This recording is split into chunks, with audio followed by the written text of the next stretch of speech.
Okay, gang, we're back together again. It's the 21st of December, and now it's time to go through the Oscar shortlist. Now, of course, this is something that's been introduced fairly recently here in Oscar history.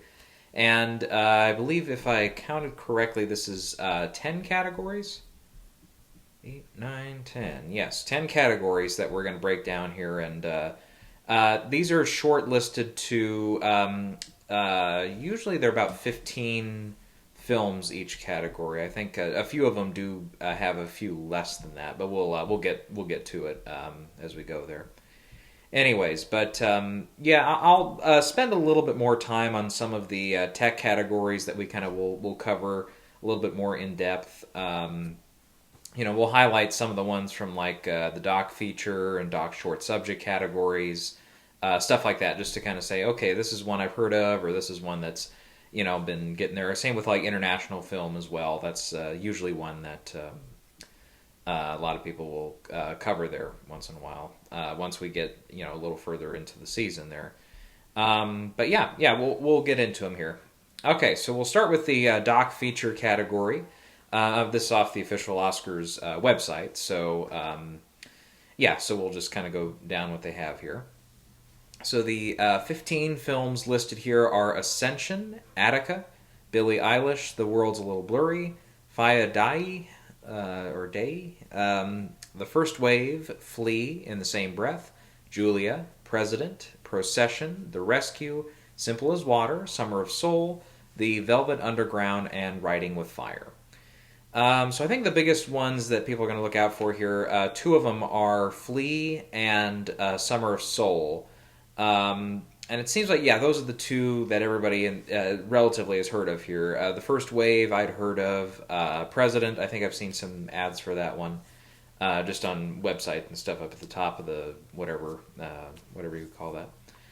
Velvet Underground is another one I'm hearing a little bit about. Obviously, the Billie Eilish one got some publicity, and it I guess it's a Disney Plus, or it's one of those.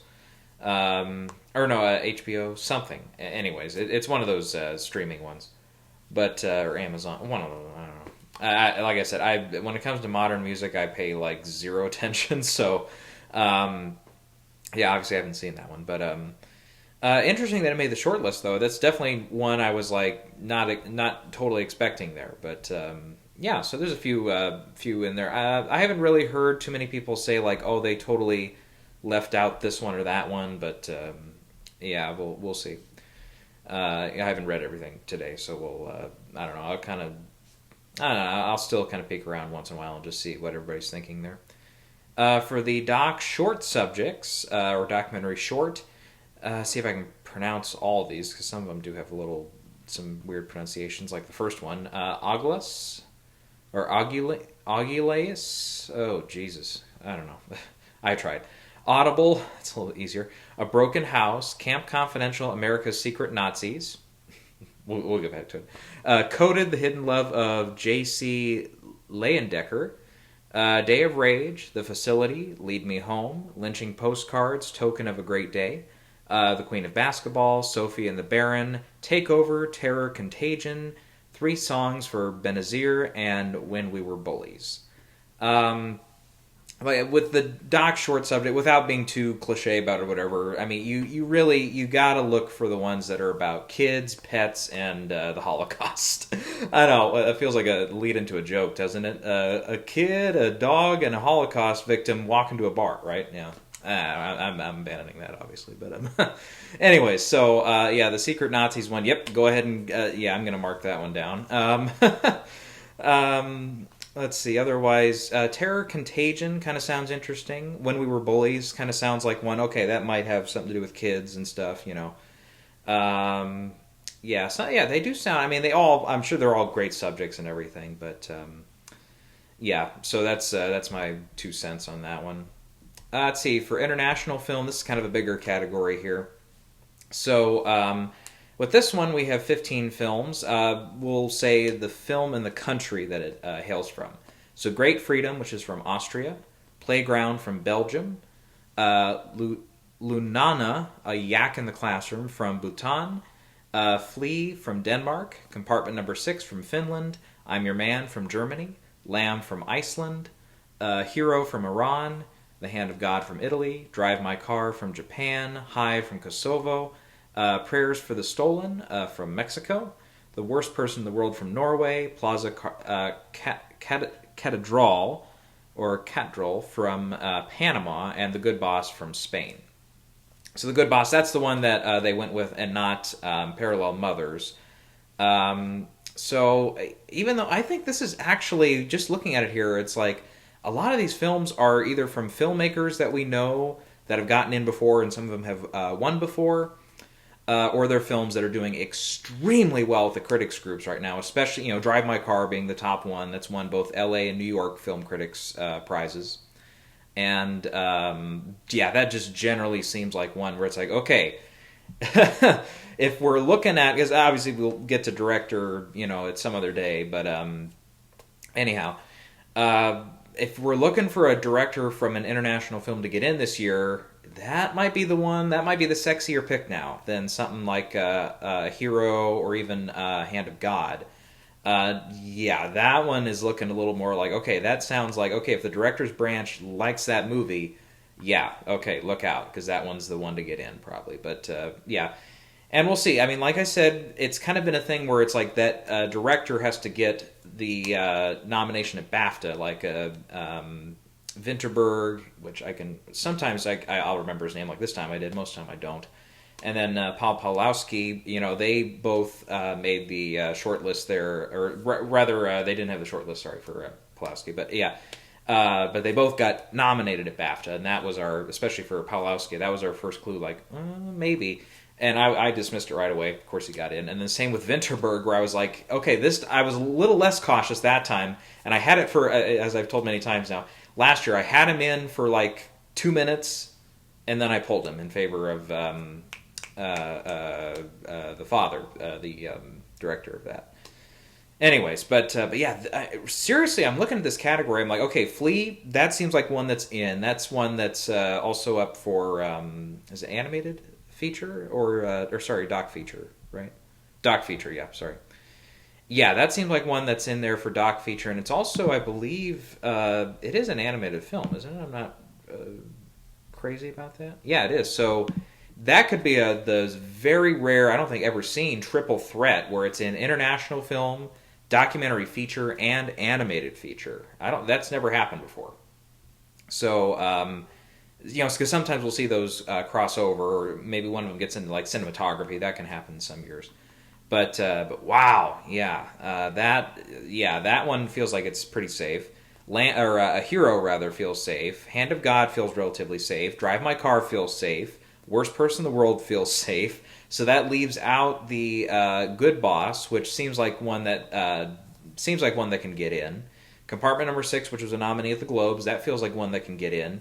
Even the Yak in the Classroom one sounds interesting, so I'm like, okay, even that one I would put on there as on a little bit of a limb as one that can get in. So normally we're kind of scratching, like we'll get 3 or 4 of these early where we're like, okay, they feel pretty good. Sometimes that one of those safe bets does miss, and especially an international feature here. But this year it feels like, okay, there's like 5 safe bets and like 2 that really make sense, and one that's like, okay, kind of makes sense, so it might get in. So, this is one where it's like, okay, of the 15, it might actually be really hard to whittle it down to 5 and get all 5 of them correct. But for now, I think, the 5 I would go with are Flea, A Hero, Hand of God, Drive My Car, and Worst Person in the World. And we'll see if that's the consensus as time goes on. Okay, next up, and I believe, again, these are alphabetical here, so makeup and hairstyling next. 10 films are selected here, and we get 50-50 shot on each of these, right? The 10 films shortlisted are Coming to America, the sequel with Eddie Murphy, Cruella, Cyrano, Dune, The Eyes of Tammy Faye, House of Gucci, Nightmare Alley, No Time to Die, Suicide Squad, and West Side Story. I should say The Suicide Squad, since just Suicide Squad won this category here a few years ago. Okay, 2 I had in here originally that did not make the short list were Spencer and King Richard, so obviously we got to fill those slots. The other 3, Nightmare Alley, Dune, and House of Gucci, all feel like pretty, I mean, not sure bets, because we're never 100% with this category, But Eyes of Tammy Faye, I'd say, probably has a better shot of getting in there now. If Judy can do it and crossover with Best Actress, I can see that happening as well here. It doesn't, again, necessarily mean that they're both going to win, as has happened in previous years, but that's a more likely bet now. And then I'm kind of torn on that fifth one, because Cyrano makes sense, because there was a Cyrano de Bergerac movie that won here about 30 years ago. The Jean de... oh, God. Come on. Jiminy Christmas, the 90s one. Depardieu, right? Whatever. The guy from Jean de Florette. That guy's awesome. Anyways, but that version won makeup, and actually I think it won a couple other categories too. But so yeah, it would make sense if that one got at least nominated. Otherwise, the Suicide Squad, the fact that it did make the short list has me a little wary. Even No Time to Die, which pops up a lot on a lot of these short lists here, that's a really good sign for that movie, that it's not just going to be like, oh, the song and that's it, like Spectre, or like some of the other Bond films in the past. This might be more like Skyfall, where it might get a little bit more than we're anticipating. I don't know. We'll have to see. Okay, so then we have original score, 15 films selected here, and yeah, some interesting choices here, but yeah, we'll get into them. Being the Ricardos, Candyman, Don't Look Up, Dune, Encanto, The French Dispatch, The Green Knight, The Harder They Fall, King Richard, The Last Duel, No Time to Die, Parallel Mothers, The Power of the Dog, Spencer, and Tragedy of Macbeth. That's and somebody else, already people pointed this out.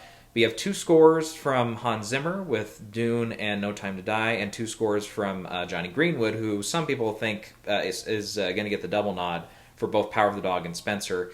I'm not quite on that train yet. I can definitely see it happen, and also I don't know about both nominations happening for Hans Zimmer either.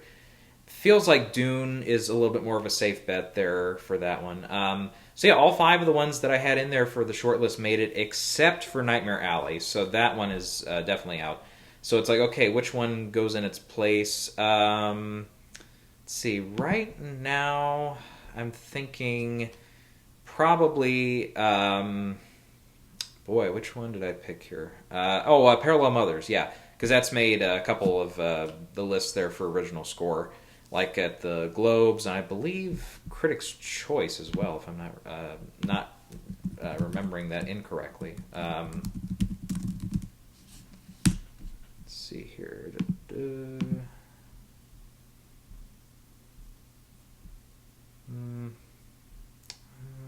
trying to find it here. Yeah, Alberto Iglesias is the composer there. Yeah.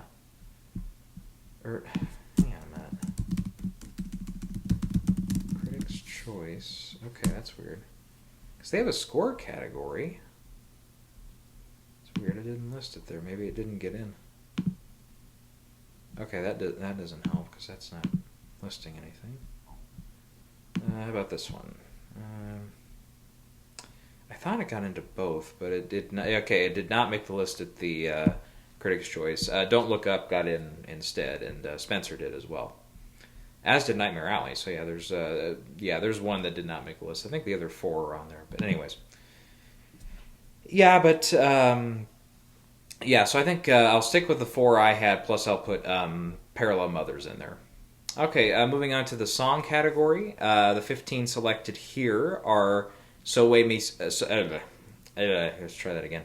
"So May We Start." Can I start to pronounce these right? From Annette, Down to Joy from Belfast, Right Where I Belong from Brian Wilson, Long Promise Road, Automatic Woman from Bruised, Dream Girl from Cinderella, Beyond the Shore from Coda, The Anonymous Ones from Dear Evan Hansen, Just Look Up from Don't Look Up, I'm still not going to pronounce this right, the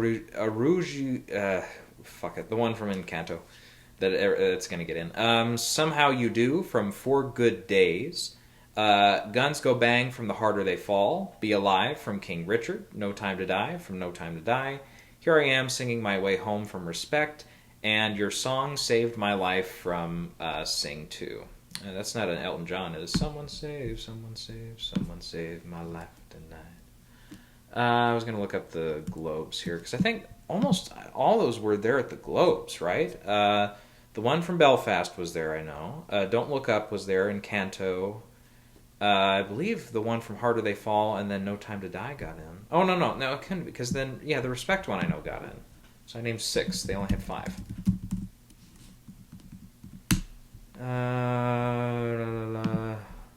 One more. Here we go.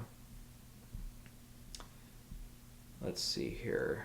Be Alive, Encanto, Belfast, Respect, No Time to Die. Okay. Yeah, so it's going to be, this one might have quite a few contenders that are on the outside looking in here. So, the one from Harder They Fall I have getting in, the one from King Richard for sure, No Time to Die, that sounds like those 3 for sure. And then Don't Look Up and Encanto are the 5 I have. But yeah, the one from Respect sounds like it could really easily make it in. Coda, possibly, if that one again has some good coattails. And then the one from Belfast, too. So, the fact that, both those are in are good signs for those films. Okay, we have 4 left. A couple more short categories here. Animated short film. We have Affairs of the Art. Oh, God.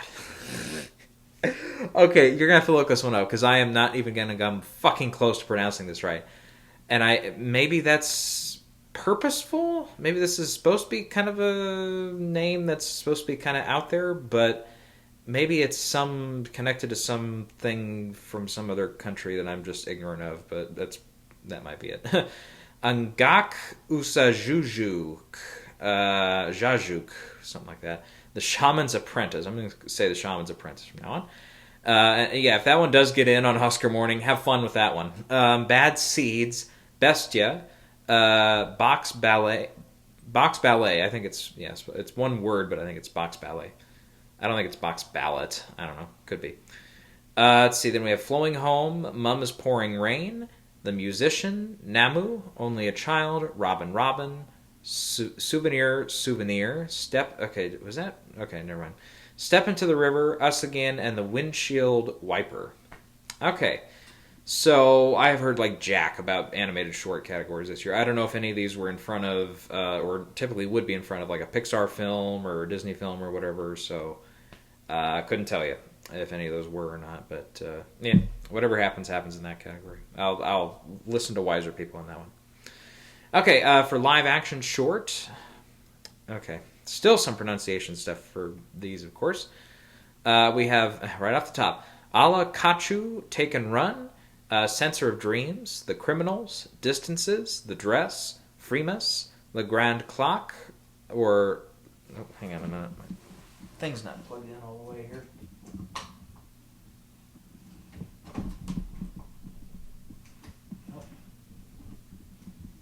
Yeah, I don't want my charger to short out the whole apartment here, so...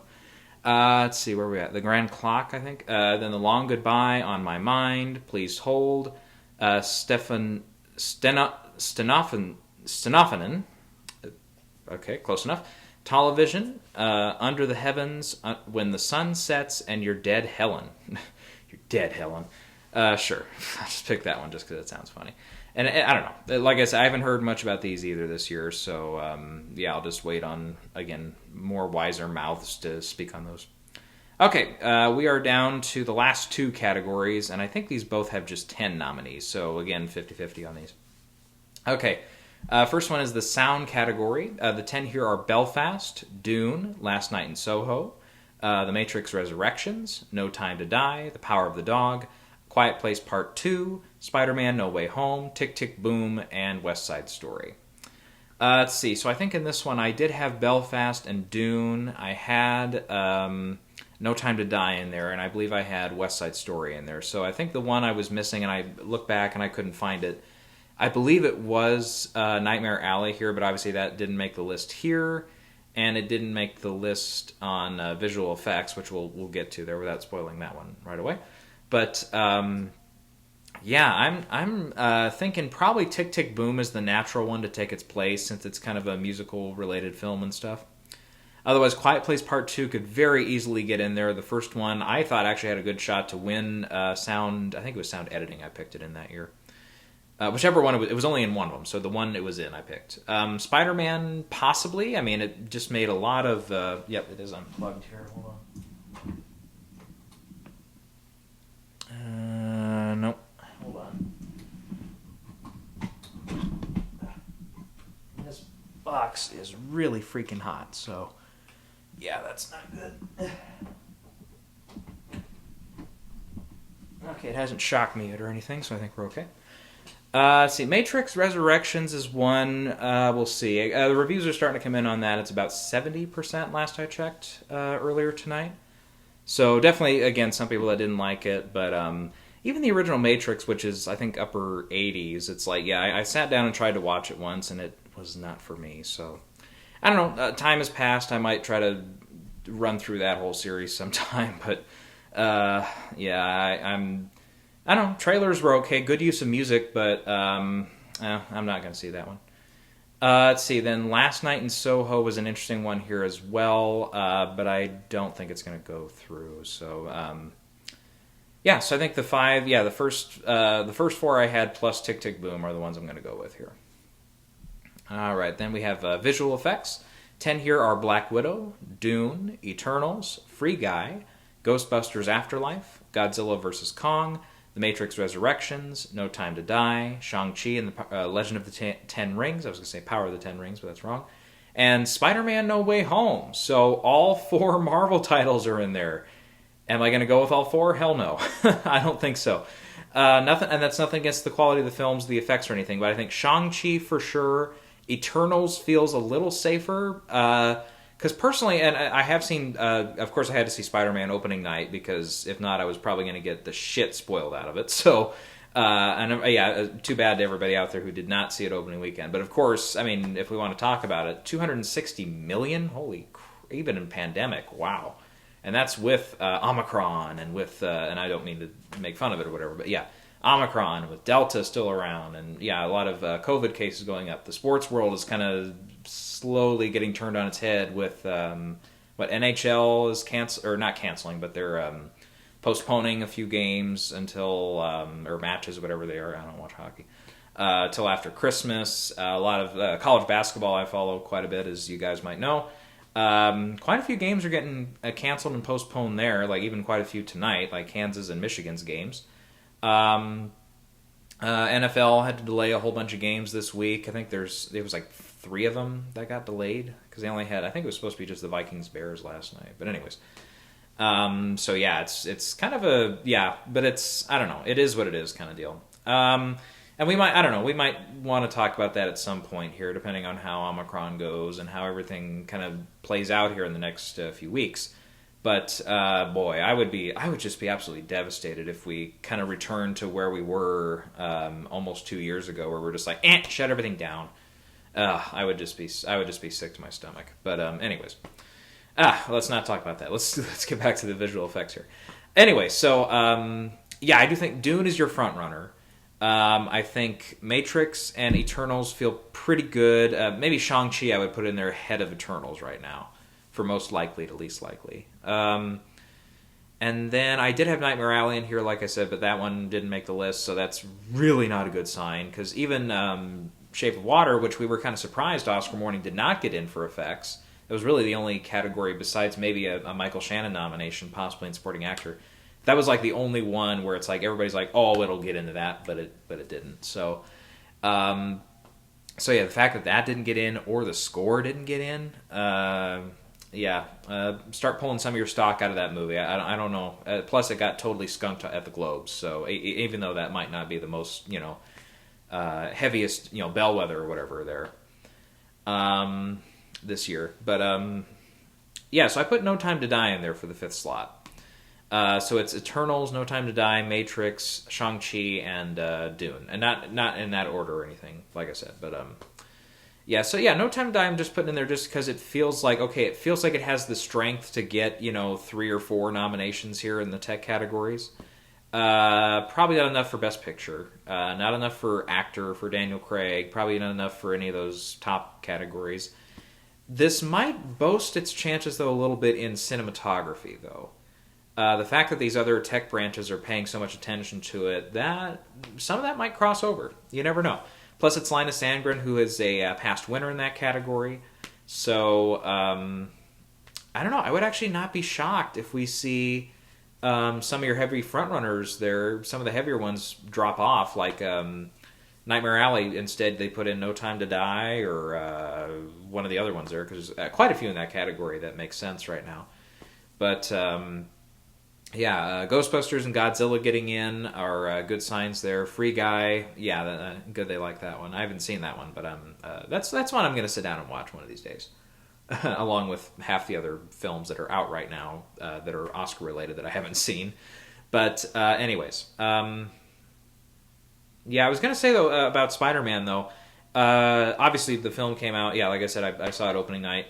I really, really, really, really liked it a lot. I would say it's I right away. Like I think I've alluded to in the past, I have the list for Marvel as well. I think we talked about it with James Bond. Sorry. But with Marvel, I kind of did the same thing where I'm like, okay, all the Marvel projects, TV and film, I've kind of made a list or whatever. And I do, without spoiling too much, this Spider-Man Homecoming is my favorite of all the Marvel movies. I just, something about that one just tickles my funny bone, has a great villain. And what's really great about it was when that one was coming out, I remember I was excited for it, but not like over the moon about it. Because I'm like, oh, this is our third Spider-Man origin story in 15 years. And it kind of turned out not to be so much an origin story, but still, it's our third Spider-Man actor in 15 years. It's like, do they really need to make this movie? Turns out they had a really good take. John Watts and the screenwriters, all like 7 of them or whatever, they all really came to play with that movie and really did set up, I think, other than maybe the original, and when I say original, I mean Sam Raimi's Spider-Man 2, the original one with Doc Ock. Other than maybe that one, I think it's the best Spider-Man related film we've gotten, and that does include Into the Spider-Verse, which some people that's kind of become their popular one to go to, and I really did enjoy that one a lot too. And in fact, that one I might have even liked, maybe even better than No Way Home. But No Way Home is really up there. I mean, obviously I can't give all the reasons for why I liked it so much without going into spoilers, so I won't. But one thing, though, just from the Oscars point of view, some of the effects were a little wonky in it. I don't know. It looked, and it's obviously, I think, made the release date and everything, but it's like some of the effects looked kind of unfinished. Particularly, there's a couple of sequences here and there where Spider-Man is in action, swinging around and stuff, where I'm like, okay, that looks fake.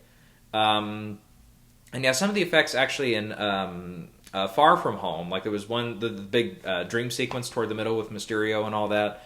I get, some of the CG in that is really, really obvious, but I think it's supposed to be because it's a dream or whatever. So that, I give them the benefit of the doubt on that. But I remember there's a couple effect shots that kind of look like that level of like animated, So here and there, particularly the very last scene, like the last thing before the credits start. I remember, the effects, whatever in that, I was like, that's totally fake. But anyways, no, outside of that, it was great seeing the villains back, and a lot of them used, like, perfectly.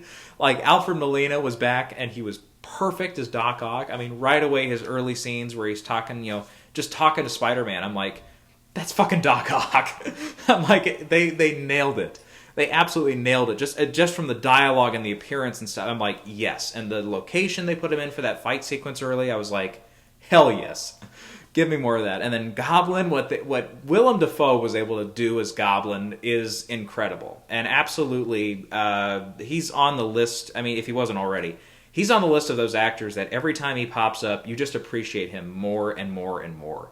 Because this is a guy who can do it all. And especially in this movie, I mean, again, without going too far into details here, he has a lot of different ranges and capabilities and places that he has to go as an actor and as a character as the Goblin, as Norman Osborn.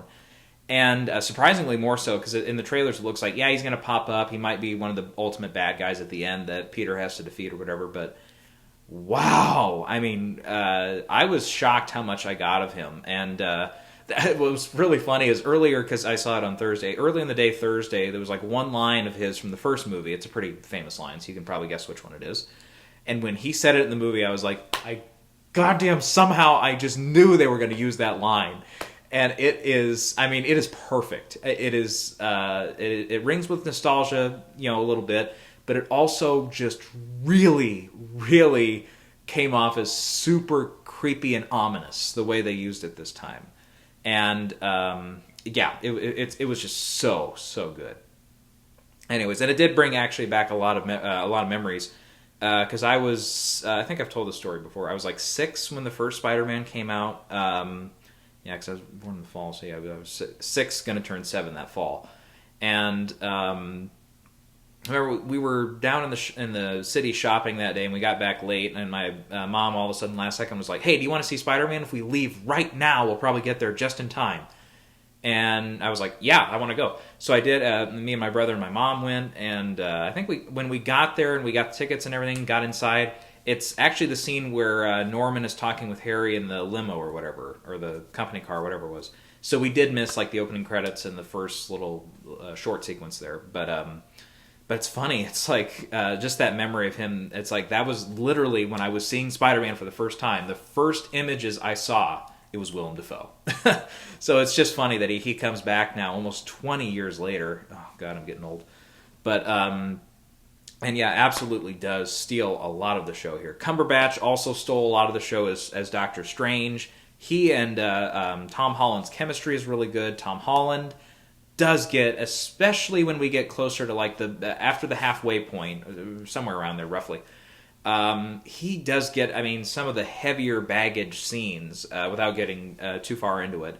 But yeah, and he's more than able to hold his own there. He and Zendaya, their chemistry together was some of the best I've seen of them. You know, obviously I saw her probably for the first time in a big kind of dramatic role or whatever in Malcolm and Marie. And yeah, I mean, yeah, right away carried over into this one. I'm like, yep, she's on the list now of one of those actresses that, you know, is not just the she was Disney, right?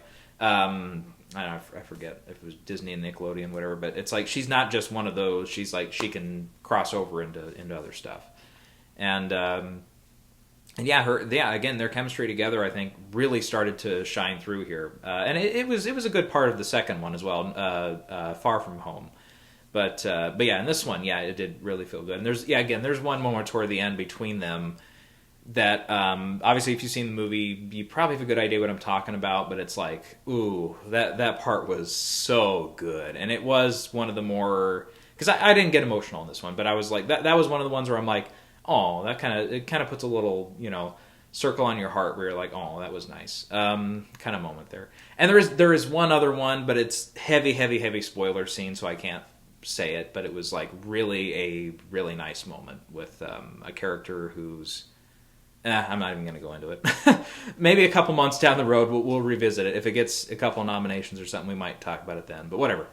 So I guess it's turned into a little bit of a review of it. I don't know. I did have a couple problems here and there with like a couple things, like some there's a kind of a MacGuffin type thing that's introduced, and just the way they handle that was a little wonky, because it's like, okay, this MacGuffin thing kind of fixes a major problem in the story or whatever. And at no point when things are going drastically wrong and people's lives are getting endangered, at no point does anybody pull the trigger and say, we've got to use the MacGuffin to do the gobbledygook thing. It's like at no point do they do that. And I was a little like, okay, why, you know, what's the reason for not doing that?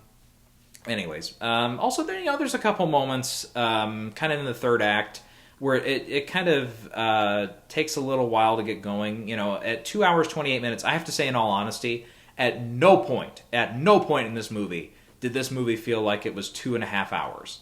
This seriously was kind of like the first Avengers and some of those other films where it is so entertaining all the way through that you don't even think about how long I've been sitting here munching popcorn or whatever. It's like you never think about it, and by the time the kind of third act set piece kind of starts to come together and you're like, oh, okay, it's this time now, you're like, are we even an hour into the movie? It's like, it feels like there's like, and there, you know, it is, you know, kind of a lengthier climax, not super long, not like Age of Ultron long, or God, It Chapter 2. Remember that one? The climax of that movie was like literally, I'm not even kidding, like the last set piece was like 50 minutes. But no, it wasn't. I was like, okay, is it, are we really going to have a set piece that's like 40, 50 minutes? But it was like, no, it wasn't even that long to get to the ending. But it was like, yeah, I was shocked. Absolutely shocked at how quickly that movie flew by. And then by the time we do get that third act set piece, going, I was like, no, there's no way we're like almost 2 hours in the movie. I'm like, we're like an hour and a half. I'm like, no, that's not possible. But yeah, absolutely, yeah. I was kind of floored by that. And yeah, a lot of the action beats in this are really good, cleverly designed. Like I said, the first fight between Doc Ock and Spider-Man, just immediately you're like invested. I was like, yes, this is really good.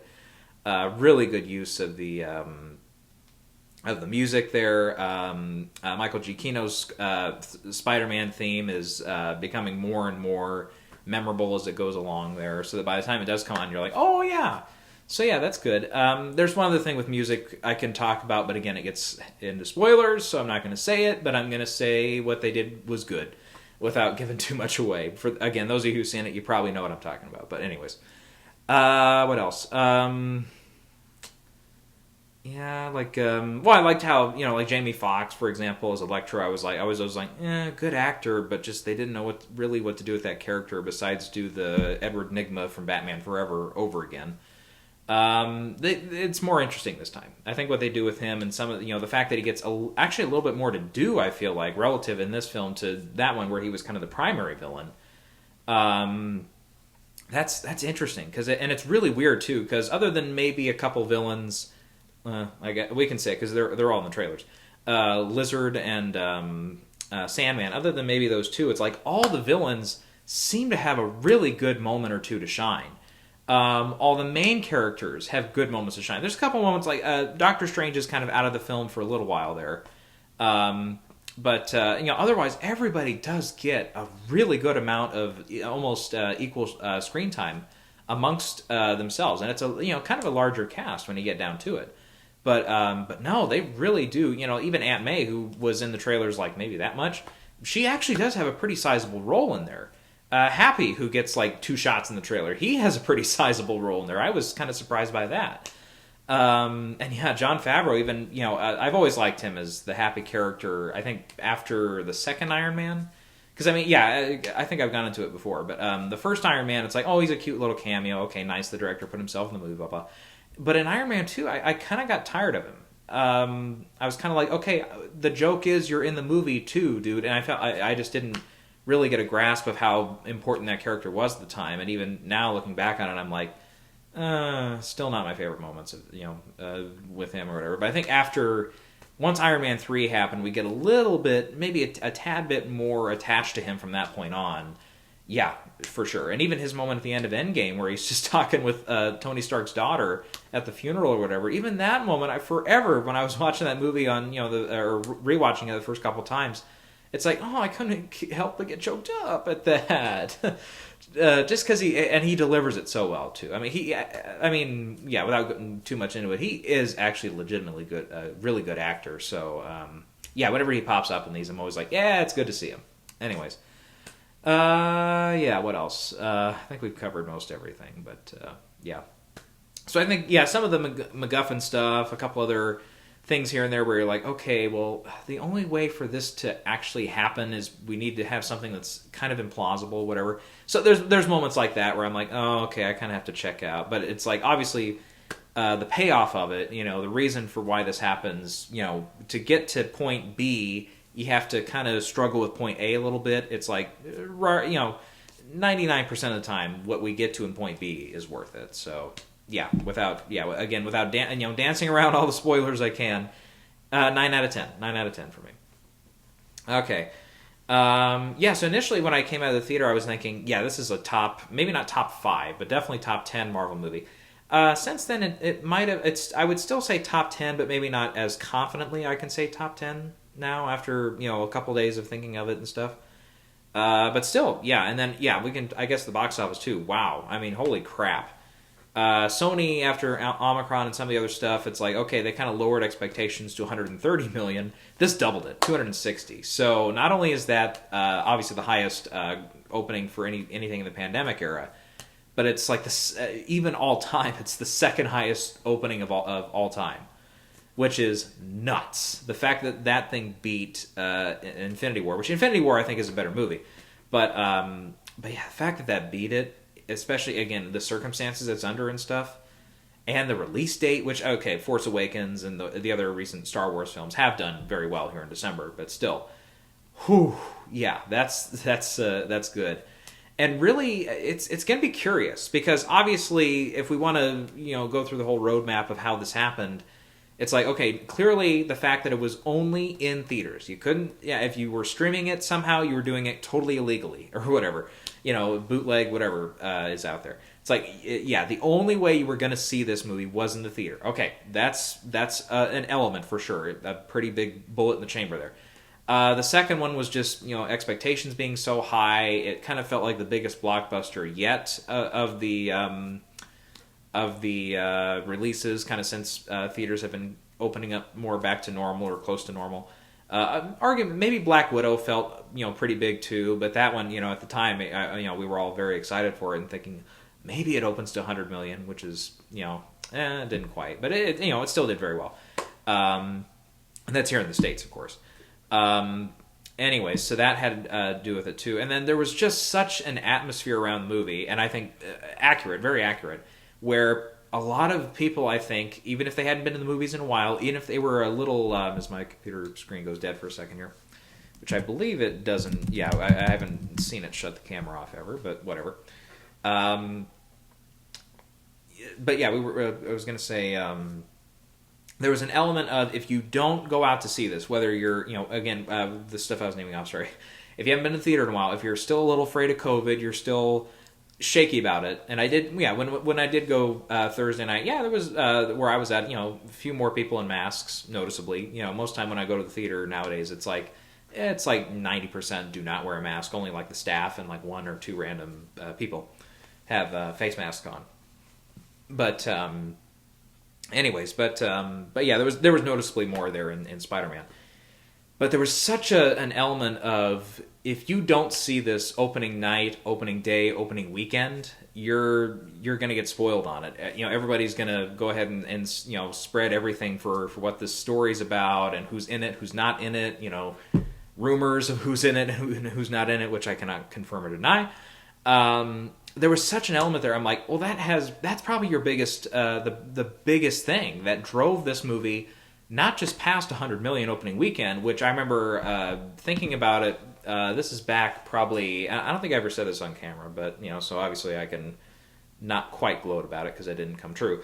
But I was thinking, at the time, I was like, well, even with, the Fast and Furious movie and with Black Widow and with some of these movies that are still paid to come out in either late 2020, early 2021, because this was like summer last year when I thought about this. I'm like, it might be a long time before we see a movie open to over 100 million here in the States. I was thinking maybe by 2022, maybe by the end. And this is like not long after the pandemic started to kind of ebb and flow and stuff. So and like the kind of late spring, early summer, whatever, Memorial Day 2020, somewhere around there. I was like, it's still, getting people back to the theaters, it's going to be a struggle, I thought. And it stayed true. And even through the summer, I'm like, well, shit, I might have been right.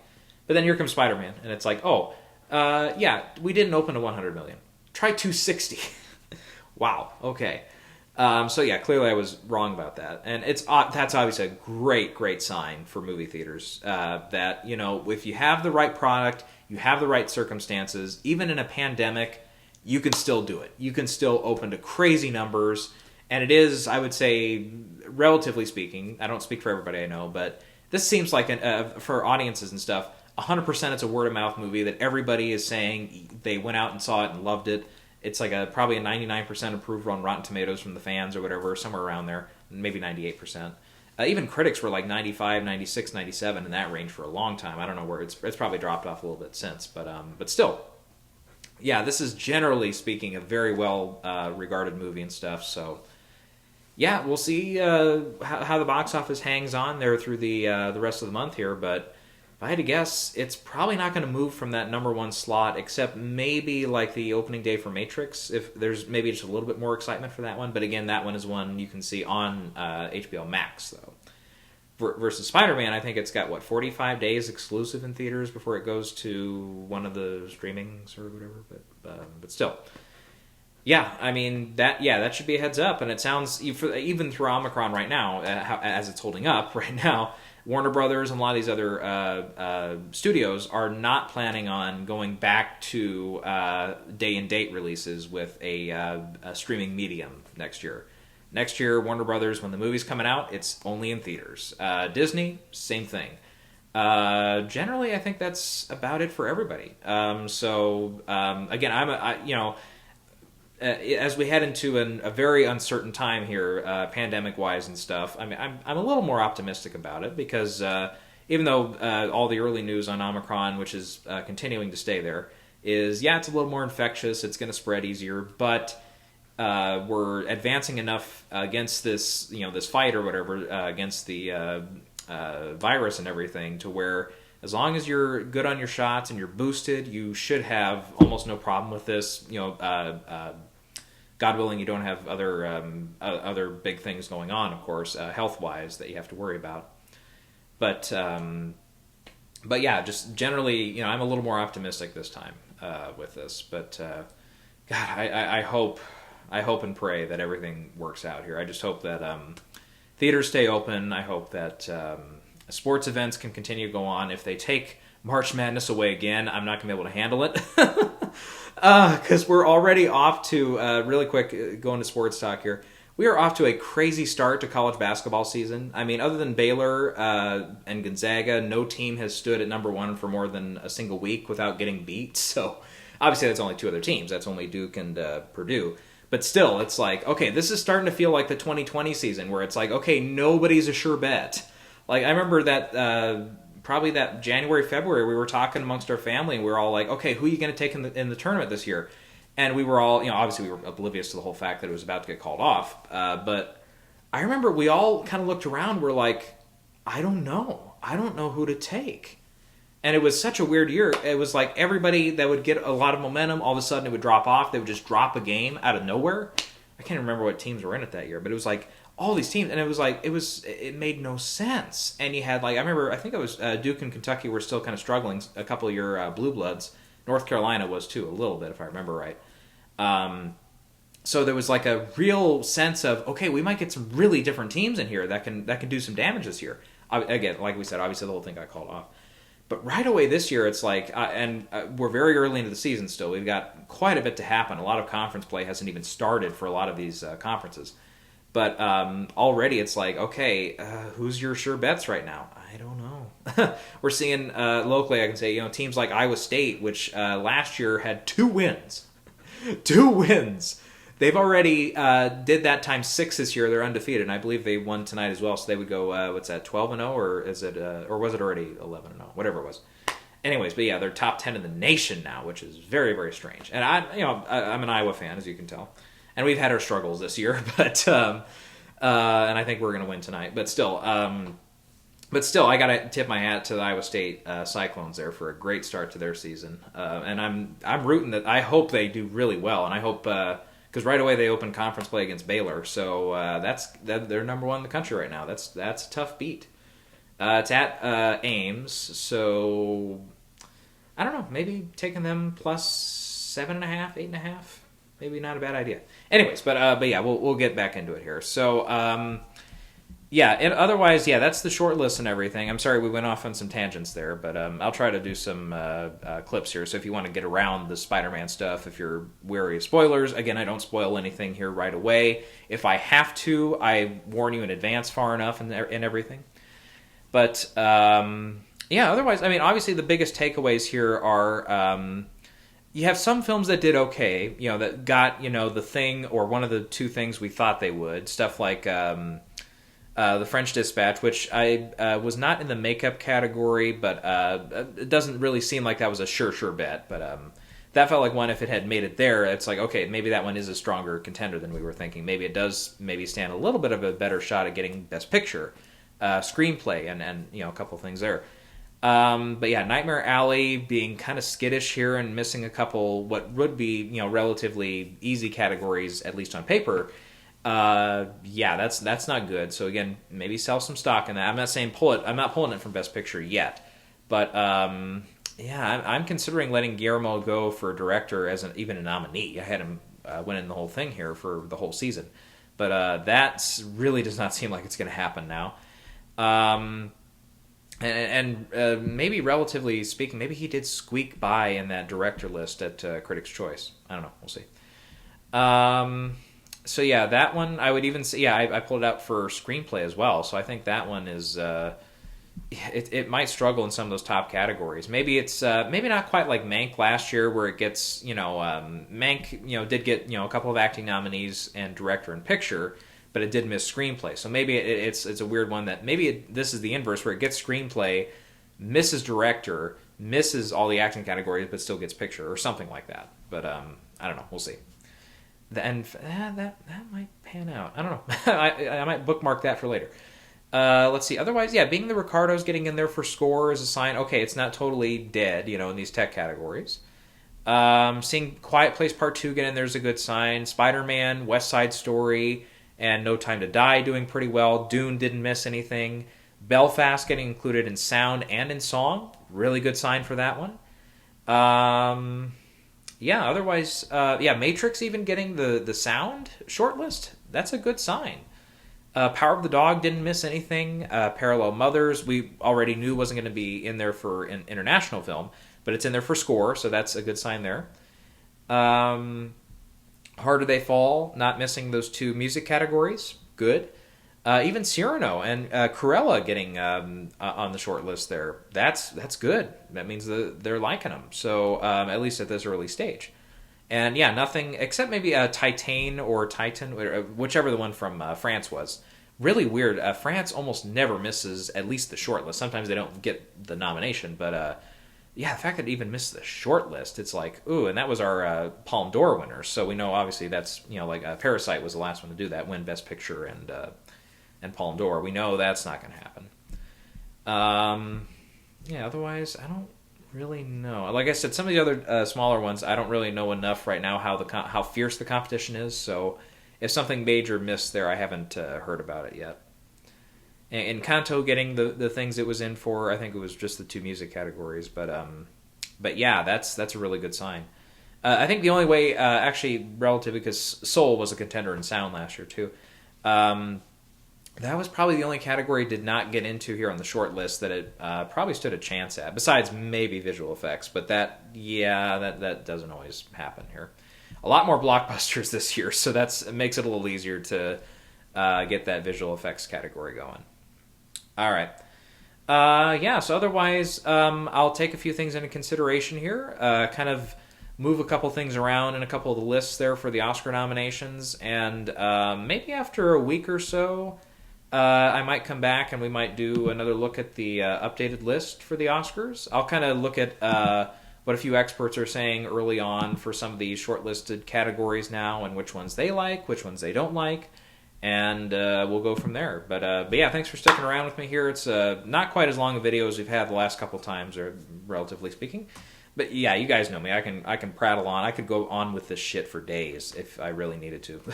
They do the what do they call it, filibuster in the Senate or whatever. It's like, call me. I'll get them to sleep. I'll keep it going. We'll go into the dynamics of, I don't know, the Marvel movies. I don't know, Oscar winners in the past. We'll you name the time, the place, and what I need to know, what I need to talk about. I'm there. Okay, enough prattling from me. Go have fun, stay safe. Happy holidays to everybody. Merry Christmas for those who celebrate Christmas and don't get offended when we say Merry Christmas. Otherwise, of course, all the other holidays I always, I don't take part in because I'm not of the religion or race or whatever. Hopefully you have a good holiday as well. If we don't see you before New Year's, Happy New Year's. Go into 2022. Hopefully not. Hopefully with as much optimism as we went into with 2021. Obviously, we had January 6th and all that stuff happened early, so we were all like, maybe not. And that's the joke a lot of people have been telling too. It's like, okay, 2020 was bad. This was 2021. Now it's the sequel, 2022. Yeah, everybody's made that joke, but whatever. I don't care.